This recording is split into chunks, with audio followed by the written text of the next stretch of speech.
Welcome back to the Michael Luz's podcast, a live Q&A. Every Wednesday, we're going to come in with a live show, so don't be shy. Send some questions in. I'll answer them as best I can. So let's jump right into it. First question that came in: what is my ideal area in Toronto? I think this is a very subjective question. I think it's kind of um, like a personal question for most people. I would say, like, for me, I prefer the west side of Toronto. That's just where I've always kind of known, and so I love the west. If I was to buy a house in my dream area, it'd probably be somewhere in Bloor West Village. I just have always loved that area. I love like everything that's there, the amenities and all that kind of stuff, and the vibe is really nice. That would be my personal favorite area of the city. My parents are also in Hamilton, so being on the west side of Toronto definitely makes it a little bit easier from a commute standpoint and getting back home. So for me, that's my ideal area, but it really depends. Like, I mean, there are people who like the east side, there are people who like, further north in the city.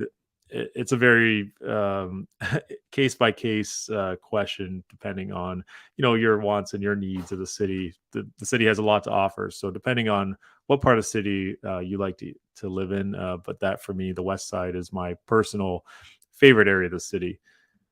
Next question: will we see more inventory coming soon? Great question.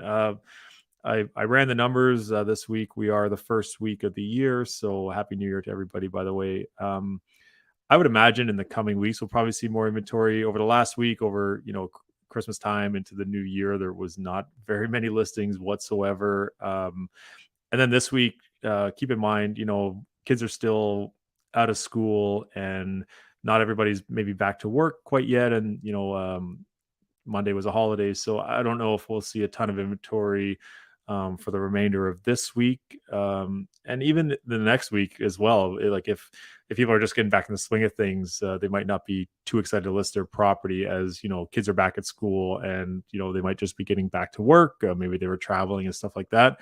Hopefully, I would imagine, if people were to be listing in January, they'd probably be listing closer to the last week of the month, would be my best guess as of right now. December is usually a very slow month, of course, and I think, yeah, closer to the end of January, I think we'll start to see more inventory coming out, and into February. But yeah, guess is as good as mine at this point. Let's see how things progress and what comes out by the end of the month.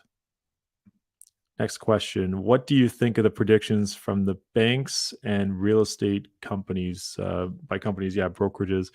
Um, I think predictions are exactly just that. They're just predictions. I think they're basically everyone's best guess at what's to come. And I did my prediction video, and yeah, it's just a best guess. And I think there's like everything, you have to take it with a bit of a grain of salt. I don't think that anyone could have predicted what happened over the last couple of years, from a standpoint of all of it, from pricing to inventory levels to all, like, we went through a major shutdown in the downtown core. There's war overseas. There's a lot of things going on that I don't think people would have predicted. And if people are going to say, well, we predicted that prices would come down at the peak. Well, sure, but at some point too, the run up was also probably something that other people didn't predict as well. So I would say, read through the articles. I think there's a lot of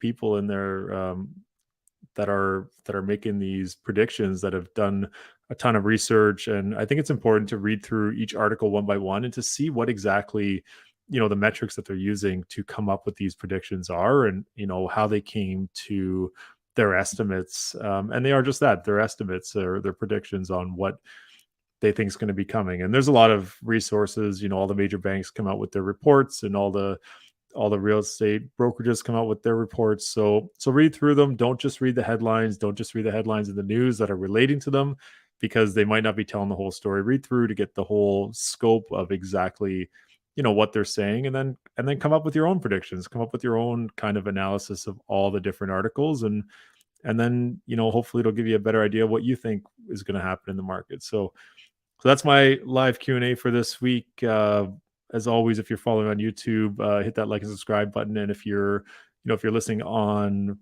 whatever podcast platform you listen on, fire on a like or a review. It'd be greatly appreciated. So that's it for me. Have a great week, and we'll see you next time.